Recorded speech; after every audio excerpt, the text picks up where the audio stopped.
சமீபத்தில் நான் வாழை படம் பார்த்தேன்.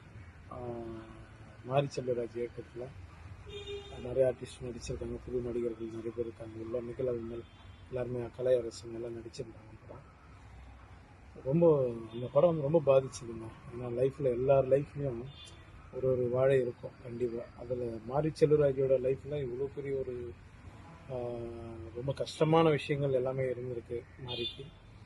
அதுலேயும் எனக்கு அந்த கடைசியாக அந்த அம்மாவோட மடியில் படுத்துட்டு இருக்கிறது மாறி தான் அப்படின்னும்போது ரொம்ப கலங்கிடுச்சு அந்த படம் பார்க்கும்போது. ஏன்னா நான் பரியேறும் பெருமாள் பண்ணியிருக்கேன் மாரி செல்வராஜ் கூட, அப்புறம் கர்ணன் பண்ணியிருக்கேன்.